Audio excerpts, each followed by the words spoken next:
Hello everybody, this is Buddy Strange, and I'm StrangeVoodooTV. Wait, that's not how it goes. My intro is just about as broken as the NFL right now.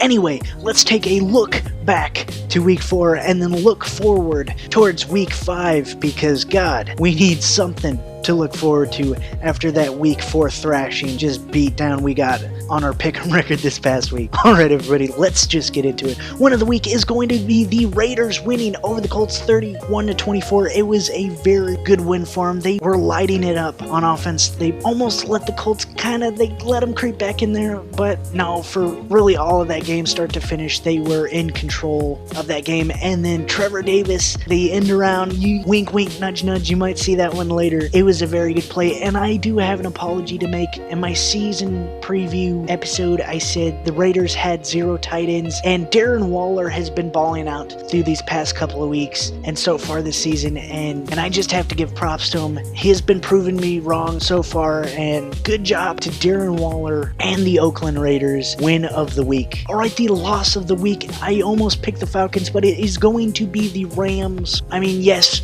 it probably could be both of them. It probably should be both of them, but I'm gonna give it to the Rams this week because they let up a 50 burger against the Buccaneers. That is absolutely insane. I was not expecting that one, as I'm sure many of you weren't either. The Rams just didn't look right on offense. They didn't run on offense. Jared Goff almost throwing the ball 70 times. That's just outrageous. That's 2-3 games worth of passing right there in one game alone, and that is absolutely unacceptable. Barely got any of the runners established in the running game, and just a bad week for them. But a good week for the Buccaneers, I will tell you that right now. However, loss of the week, Rams. Alright, now SVTV's players of the week. First off, offensive player of the week is going to be split into 2 again today. We haven't had that happen in a while, but first one is going to be Jameis Winston for 4 touchdowns, 385 yards. Yes, he did have a pick that ended up going for a touchdown, but still. That being said, he lit it up, found Chris Godwin, Mike Evans, and just balled out.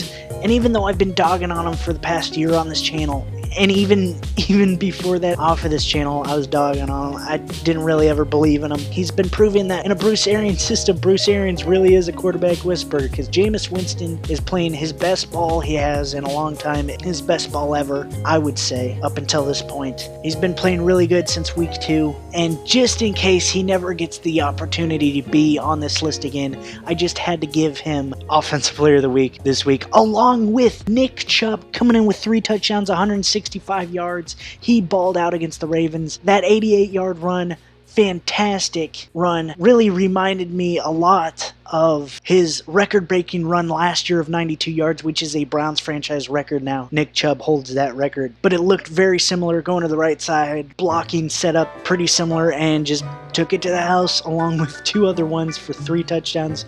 Very impressive day for Nick Chubb. So him and Jameis Winston, had to give it to him this week. Offensive players of the week. Alright, defensive player of the week coming in yet again 2 times in a row. You saw him last week. You're going to see him again this week. You may see him next week. Who knows? Shaq Barrett coming in strong. He got himself a pick. He got an interception, a sack, and a forced fumble for the trifecta, the defensive trifecta, along with like 3-4 tackles. This guy is an absolute manimal on that Bucs defense. He's coming in and week out, and is definitely, at this point in the season, in conversation for Defensive Player of the Year. Are you kidding me? At this moment, I know everyone's going to be like, Khalil Mack, which, yes, he's probably the front runner at this point and definitely deserves it himself, but Shaq Barrett is playing out of his mind, and in my opinion, if vote were today, I would say Shaq Barrett Defensive Player of the Year, because he is absolutely insane right now. 9 sacks, a pick, like what, 2, 3 forced fumbles,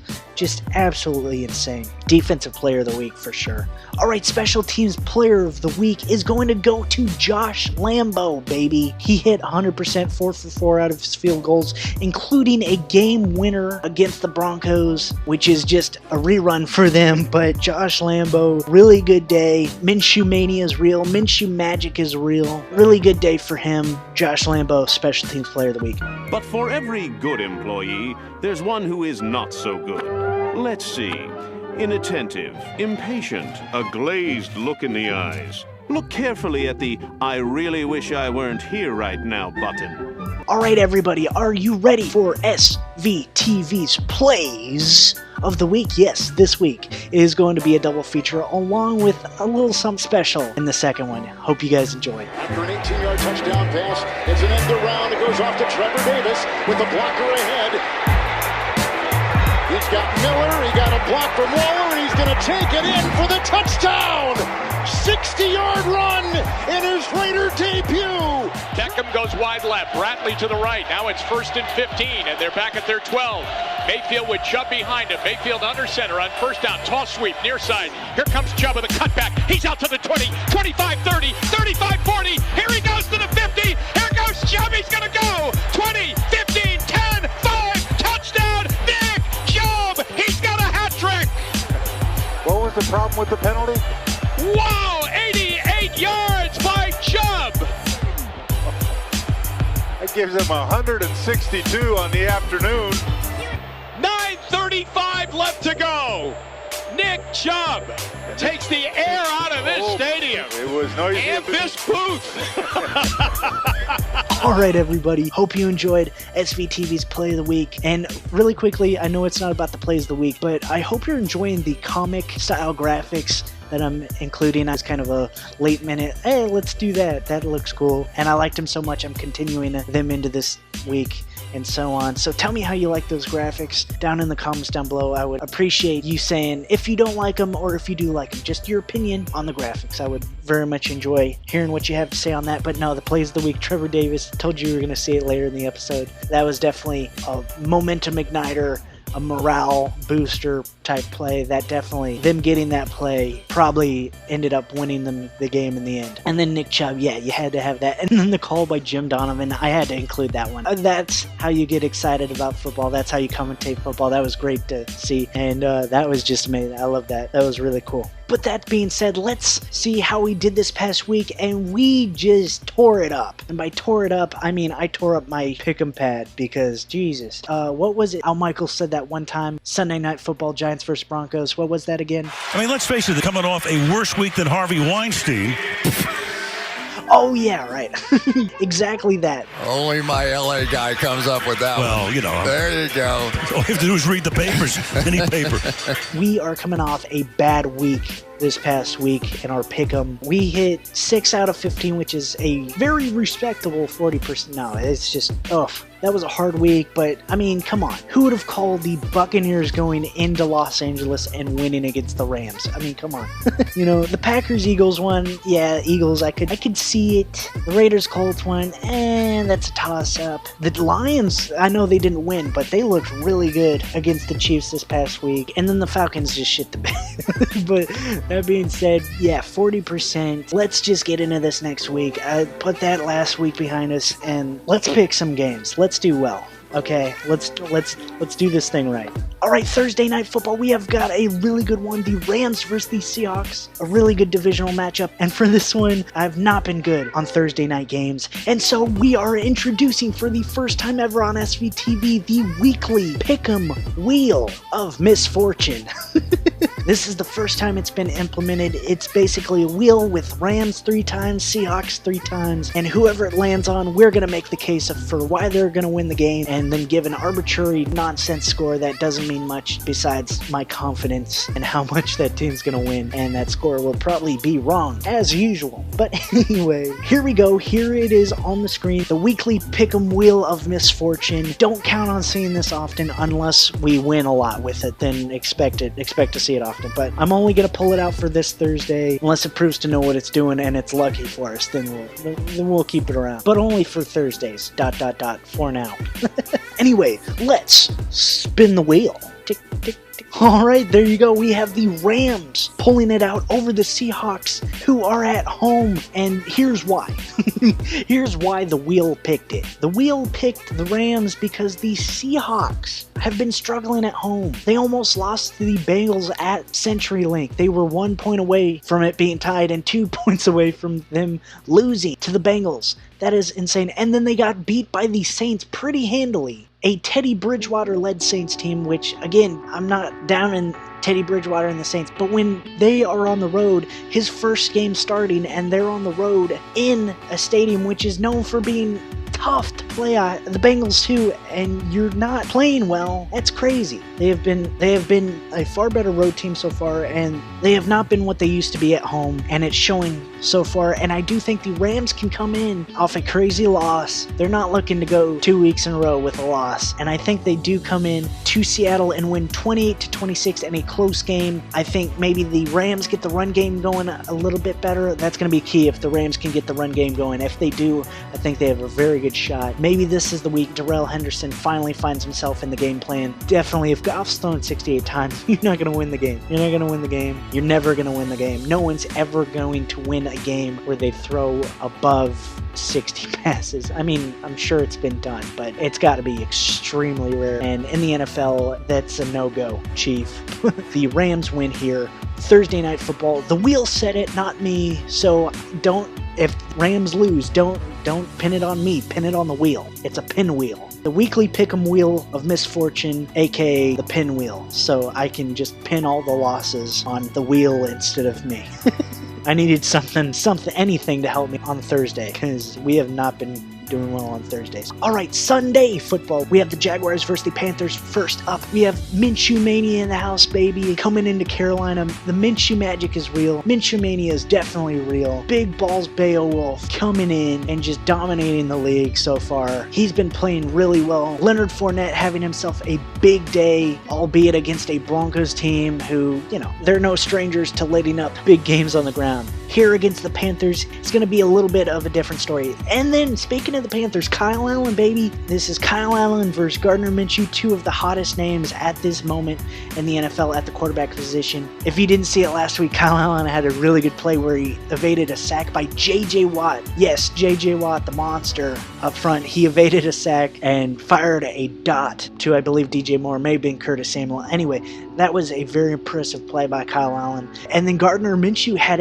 one of his own where he evaded like 3, 4, maybe even 5 sacks. I know 3 for sure, maybe 4. Fired a rocket to Raquel Armstead in the back of the end zone for a score of his own. Very impressive day for Gardner Minshew in the pocket as well. He's showing very good pocket presence. Like Dan Marino wasn't known for being mobile, but his pocket presence was amazing, and he was able to move it around the pocket and create plays crazily. Gardner Minshew, I think he's even a step above him so far in that regard. Again, Minshew magic. It's crazy. Unexplainable what he's doing right now. That being said, I think it comes down to who has the better defense in this game. I think the Jaguars definitely do. I think the Jaguars win 24-17 in a close game. I think they go into Carolina and are able to pull it off. I think the front seven of the Jaguars can make up for probably not having Jalen Ramsey again. We'll see. I'm not exactly sure on if he'll play or not, but even if he doesn't, I don't think they're going to miss him as much as he might want them to. AJ Boye, Ronnie Harrison, they're going to be good on the back end. And then, again, the front seven is going to be a problem for the Panthers all day long. Dwayne Smoot, Tavin Bryan, Calais Campbell, Josh Allen. I think they'll do well, and then the Jaguars win. All right, the Cardinals versus the Bengals. Now, this is going to be a very interesting one. Both teams winless. 2 rookie head coaches going against each other. Should be a pretty good game for what it is. The Bengals coming off a disappointing Monday night loss. The Cardinals coming off a tough loss to the Seahawks. I mean, the Seahawks aren't a bad team, so definitely saw that one coming. But the Cardinals, I do think, have the edge over the Bengals in this one, and mainly because of the defense. Chandler Jones, Terrell Suggs, Rodney Gunter, even Zach Allen might have a day against the Bengals offensive line, which is struggling. It is god-awful at this point. I think they can take advantage of that on that defense front. Plus, they're getting Patrick Peterson back from suspension on the back end. That should definitely help out Byron Murphy, Budda Baker, and that defensive secondary. And then put all of those pieces together, I think the Bengals offense has another bad day. And I think the Cardinals on offense can get enough to get them the win. I do think the Cardinals go into Cincinnati and win 17-10 in a very close matchup. Might be a little bit higher of a score than that, but I think it's going to be a close game, kind of low scoring, but I do think the Cardinals come out top. Cliff Kingsbury and Kyler Murray get their first win, and it's going to be something to build on for the Arizona Cardinals going forward.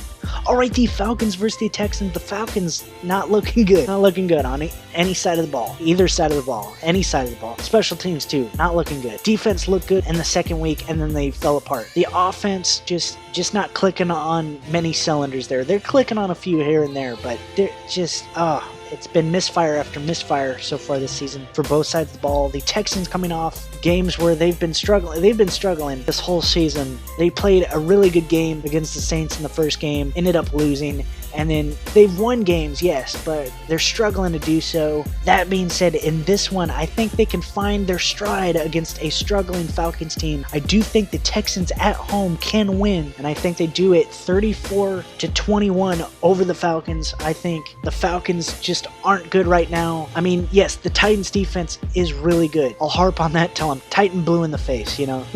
The Falcons, just even with that, they aren't playing good ball, and I think the Texans can take advantage of that. I think the Texans defense can rebound this week, maybe have themselves a good day. Matt Ryan probably will throw for 2-3 touchdowns, finding Calvin Ridley, Julio Jones a couple of times. But in the end, I think Deshaun Watson can find rhythm in this one and win it for the Texans. All right, the Buccaneers versus the Saints. The Buccaneers coming off a big game, baby, against the Rams. Shaquille Barrett coming in and balling out again. Jameis Winston coming in, having himself a day. Chris Godwin playing out of his mind. Mike Evans coming in late with a big 65-yard touchdown reception. The Buccaneers under Bruce Arians are definitely firing on all cylinders. And even though they shouldn't be a great team, their players are playing really good ball. And I think a lot of that is due to Bruce Arians being there. If he wasn't there, I don't think they are where they're at in the season without him there. I think he helps motivate them. He's definitely a hell of a coach, great coach. I'd want him on my team. And he's in a really good position right now. And he's got the Buccaneers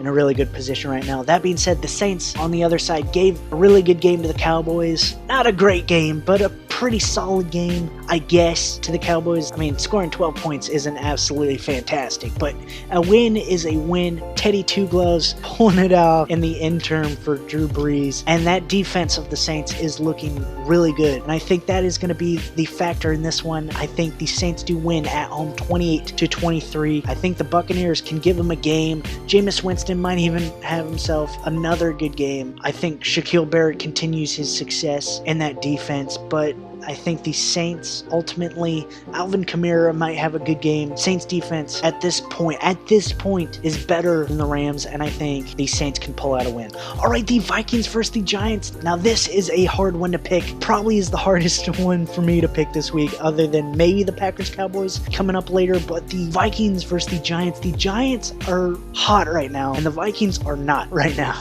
And I know the argument's going to be Daniel Jones hasn't seen the Vikings defense yet, and the Vikings defense is really good. And yes, you'd be right, the Vikings defense is good, and he hasn't seen one like that yet. However, I mean, you could say Tampa Bay's defense the night that they faced the Giants was really good. I mean, that's the game Shaq Barrett had 4 sacks. The Giants still won. Shaq Barrett had 4 sacks. I mean, come on. That also being said, the Vikings and the Giants defenses are actually very similar right now, and if you think the Vikings defense is good, you'd also have to mention the Giants defense in there as well. The Giants defense has 1 less sack and 1 less turnover than the Vikings defense. 11 sacks for Vikings, 10 for Giants, 6 turnovers for the Vikings, 5 for the Giants. The Giants on defense are playing really good ball at the moment, and then offensively, they're doing enough to get it done. And I know you're like, oh, well, they play the Redskins, which is a very fair point. But can you tell me, outside of Dalvin Cook, where the Vikings offense is doing much better?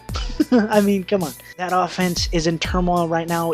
Adam Thielen even called out Kirk Cousins for not playing great. And then Stephon Diggs is now all of a sudden on the trade block out of nowhere. I have no idea where that came from. And then Dalvin Cook, I know it's the Bears defense, but he was shut down this past week. If the Giants can emulate the Bears rush defense to any point of success and eliminate Dalvin Cook, I think you stop the Vikings. That's just how it is. You stop Dalvin Cook, you're going to stop the Vikings. And I think the Giants do that here. I think the Giants win. I'm going to call a Giants win 20-14 over the Vikings. I think they stun the Vikings, and to some it may be an upset. To me, I think they win outright. And yes, it is a close one. Again, 20-14. It's going to be a close one, but I do think the Giants pull it out at home against the Vikings. I think Daniel Jones does enough. Wayne Gallman's looking all right in the interim for Saquon Barkley. They are missing him, but it's not been too bad so far. And then again on defense, I think they get it done. All right, the Bears versus the Raiders in London, baby. Okay, there you go. The Bears will not have Mitch Trubisky in this game.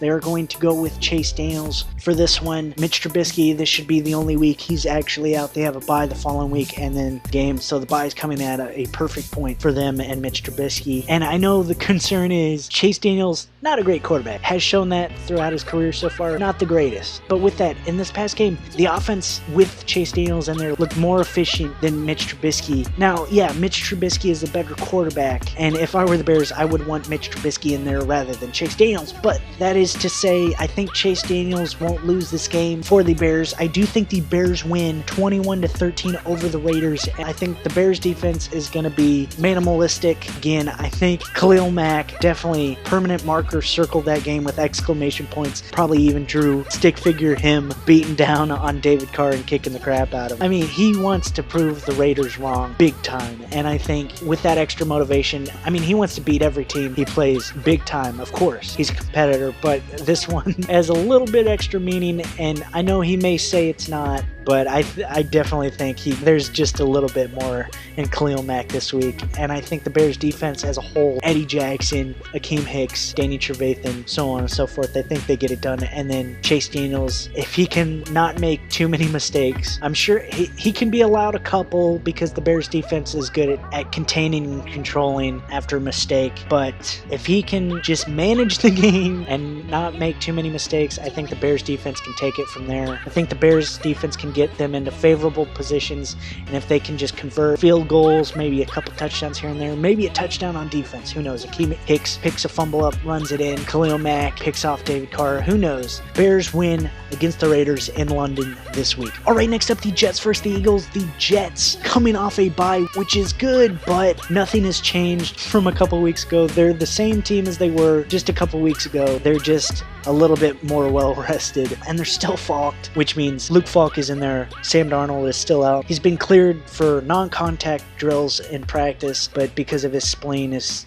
still somewhat enlarged from the mono, he won't be able to fully practice nor play for at least another week or two. And the Jets are going into Philadelphia. Philadelphia coming off a big win against the Packers, possibly getting Deshaun Jackson back, which is huge for their passing game, especially with their deep ball. Carson Wentz, I'm sure, will be glad to have someone like him back and ready and raring to go. And I do think the Eagles pull it out here, and I don't think it's that close. I think the Eagles can win 27-9 at home against the Jets. The Jets, again, coming off a bye, that's all well and good, but they're not a great team right now. Even if they hand it off to Le'Veon Bell 70 times, get him the ball 70 times, it's not going to happen for them until they get a healthy Sam Darnold back and and their defense back, because their defense has been suffering some losses as well. Eagles win. All right, the Ravens versus the Steelers, always a classic matchup. In this one, we have Mason Rudolph versus Lamar Jackson, two sophomore quarterbacks coming into their own. Lamar Jackson, even in a loss to the Browns, he still scored 3 touchdowns, had 66 yards on the ground, still had himself a pretty good game. The Ravens' rush defense is a little suspect, but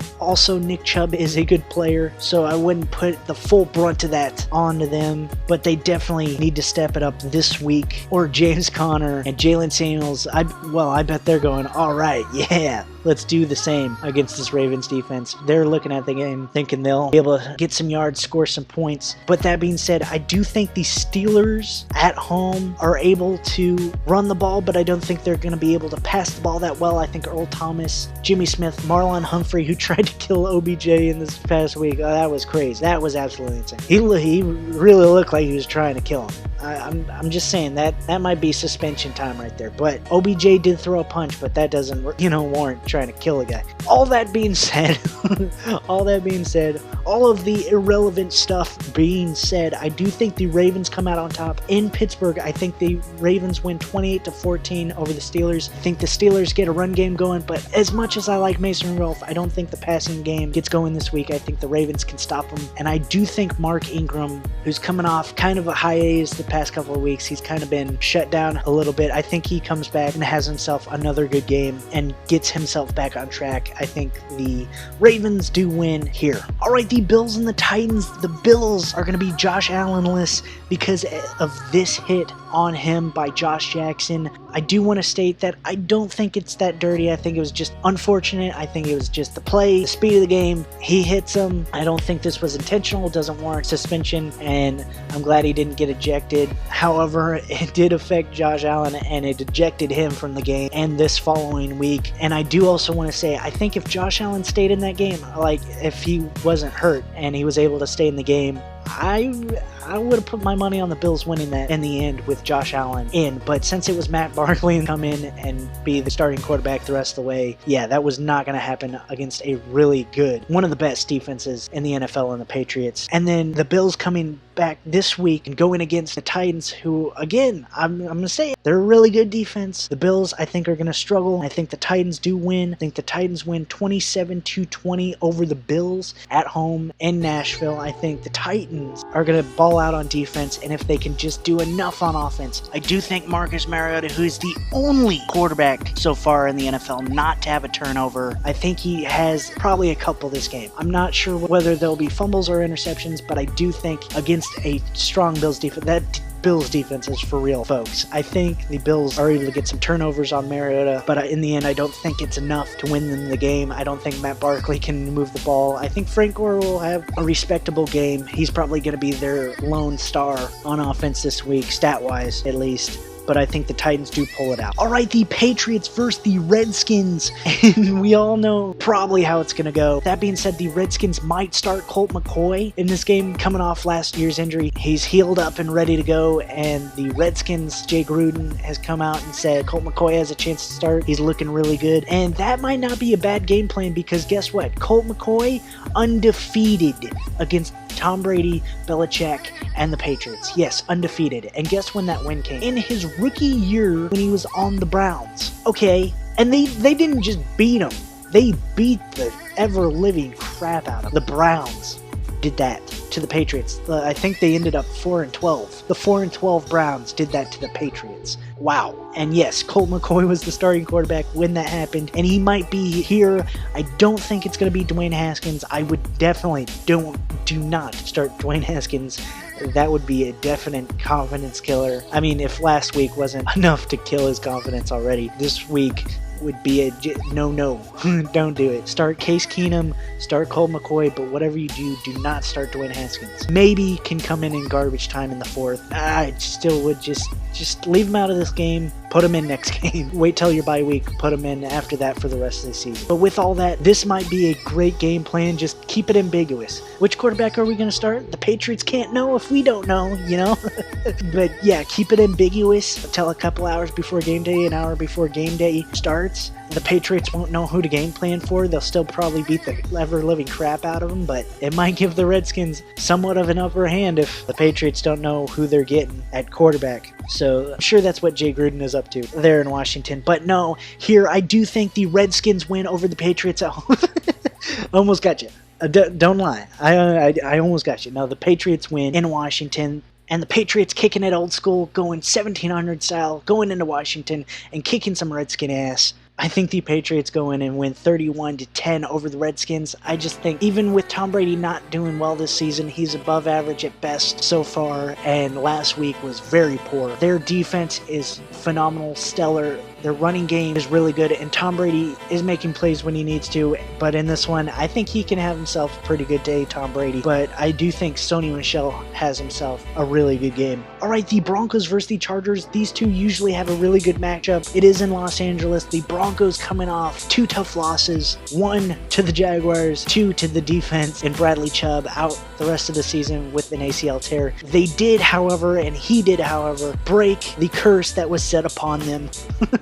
And they ended the drought by getting 5 big sacks. I think they can continue that into this game. Obviously not Bradley Chubb, but Von Miller. And I'm really excited to see what Malik Reed, who is a beast, an absolute baller in the preseason. I'm excited to see what he can do in this game. That being said, I do think the Chargers win at home 28-14 over the Broncos. Phillip Lindsay probably has himself a good day, and I know the Chargers have been struggling for whatever. It's been a really odd season for them so far. They've been struggling. Even against the Dolphins, they struggled early. I mean, they were able to pull it out, but that was by far the worst game a team has played against the Dolphins yet. I know they won 30-10. I mean, it looks good on the box score, but that game was definitely, they struggled in that one too. But this one, I think they were able to get it. The Broncos just don't have that confidence. They are, as Emmanuel Sanders said, living in a world of suck at this point. The thing is, they are losing. They are in every game. It's one score every game so far, and 2 of them ending on walk-off field goals. They are really close. They are on the precipice of getting some wins. They just need to push themselves over the cliff and get some. I don't think it's here. I think their first win will probably be a home win to whoever it is at the time, but here I think the Chargers do win. All right, Packers versus Cowboys is probably the second toughest game to pick this week outside of the Vikings Giants, for me at least. And that's because the Packers are a really good road team this season. They are fantastic on the road this season. But the Cowboys, their best games are at home. And the Packers are going on the road to Dallas, to Jerry World. The Cowboys coming off a tough loss to the Saints. I mean, the Saints defense is good, but so is the Packers. And I know everyone's saying, oh, the Packers got exposed this past week. They're not a good defense. They played some sorry-ass teams, and that made them look good. And the Eagles just unwound them. I'm not really ready to say that. I don't think they got exposed or anything. And I think they just had an off game against a team that was prime and ready. I mean, yes, the run defense, really suspect. I don't think they're actually that bad. Again, I think they had an off night. I think that is a weakness moving forward and something they're going to have to address and look at and game plan for the Packers. But all in all, I think that was more of an outlier than a set precedent moving forward. I think the Packers can bounce back next week, because this week I think Ezekiel Elliott does the same. I mean, he's a perennial Pro Bowler, All-Pro caliber running back, twice the league leading rusher, and this week he is looking to feast. He is hungry as usual, and I do think he has himself a good game against the Packers defense, and then the Packers defense can bounce back next week, the following weeks. I don't think they're a bad defense. I don't think they're exactly what we saw the first couple of weeks, but I don't think they're a far cry from that. I think they're a really solid defense who had a bad night and might have another one against Cowboys here. Cowboys win 28-24 over the Packers. I would not be surprised one bit if the Packers win. Aaron Rodgers might have himself a big game and they win. Devontae Adams is a big key in this game as well. He is probably going to play. He is likely to play, but he's suffering from turf toe. So are we going to get the 10 catches, 180 yards and a touchdown, Devontae Adams, or are we going to get 3 catches, 23 yards and out of the game because his toe's affecting him, Devontae Adams? Not sure about that. No one knows. We'll see here. I think Aaron Rodgers will have to have a big day because I don't think Aaron Jones or Jamal Adams can have a great day against the Cowboys defense, who've sort of not lived up to expectations yet, but are starting to kind of get it together as the games go on, and I think they might be able to get it done here. Alright, Sunday Night Football should be a pretty good one. The Colts versus the Chiefs. Al Michaels, Chris Collinsworth in the booth. Always a good game when they're calling it. The Colts coming off a tough loss to the Raiders, a real tough loss to the Raiders, and the Chiefs coming off a really interesting game against the Lions. One that featured a few crazy plays. I mean, you had Mahomes staring down the ref, that was funny, and then running for how much, 16 yards or whatever it was. And then the hook and ladder, Travis Kelce to LaShawn McCoy, that was awesome. Very fun play. I really enjoyed watching that, and whether it was intentional or not, I think that's a fun play. And I'm happy that a team can just play some backyard type football and have some fun, and that's exactly what the Chiefs seem to be doing. And they're just having fun, and it's fun to watch them have fun. And then that Kerryon Johnson fumbled 99-yard return for a touchdown. Throw that up on the screen as well. I just want to say I'm glad the refs let them play it out. They could have easily blown it dead. Kerryon Johnson stopped on the one, but they let it play out and then reviewed it afterwards and then called that the play stood. I'm glad that they let it play it out and then automatically review it, because that's the way it should be. If a player fumbles and it's close or whatever it is, just let it play out and then review it, because it's automatically reviewed anyway. It doesn't hurt the teams either way. As far as challenges go, timeouts go, you just review it in the booth automatically. Glad they let that play out, and that was a very interesting play. I almost put it in the plays of the week, but I like the other ones a little bit better. This one was just interesting rather than a great play. That being said, I do think the Chiefs at home are going to win 35-20. I think the Colts just aren't on that level yet, especially not with the Chiefs. The Chiefs are just a little bit different level there. I think the Chiefs can pull it out and get the win on Sunday Night Football. All right, Monday Night Football, baby. It should be a good one this week. After a couple games past couple of Mondays, they're finally coming out with a good one. The Browns versus the 49ers, and I'm actually excited for this one. This should be a good one to watch. This is a definite challenge for the Browns. They passed their test last week against the Ravens, and now they are front runners in the AFC North, which is cool to see. Also, the 49ers are front runners in the NFC West, and they're undefeated as well. They're playing at home, coming off a bye. I think their defense is going to be stout, strong, ready, rested, and just rearing to go. And that Browns offensive line has not been having good days lately, especially against good pass rush. I mean, Titans took it out on them. The Jets weren't able to. The Rams were able to come in and beat them up front with Aaron Donald and the gang. The Ravens, kinda. But this week, they're facing Nick Bosa, Eric Armstead, Solomon Thomas, Steve Ford, DeForest Buckner, so on and so forth. I do not envy the Browns offensive line. I do think they let up, I'm going to say, around 6 sacks to the 49ers on Baker Mayfield. I think Baker Mayfield gets attacked all day, or all night in this case. I think Nick Chubb has respectable numbers, but not enough to pull out a win for him. I do think the 49ers win 28-14 over the Browns on Monday Night Football. Again, I think the 49ers defense on the back end will be able to have a good day because the front end is having an even better day, having a great day. And I think it's going to be easy being Richard Sherman, Jason Verrett, Adrian Colbert, or anyone on the back end. I think it's going to be a pretty easy day for him because I think the front seven is just going to have a field day against the Browns. Browns, as much as I don't want to say it, I think they lose here. All right, everybody, that is going to do it for today's weekly pick'em, the second version, because the first version, the audio, did not record.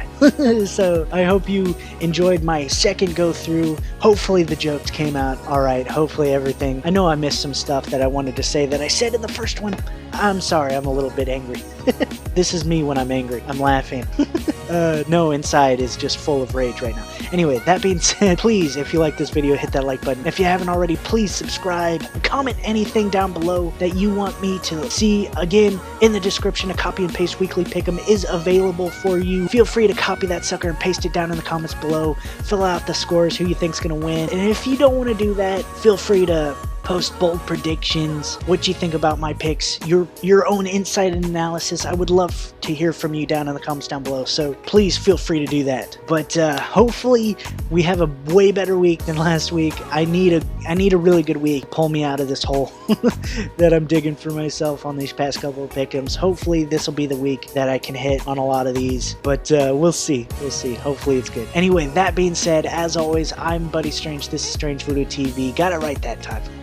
Keep it strange, everybody. I'll see you in the next one, and peace out.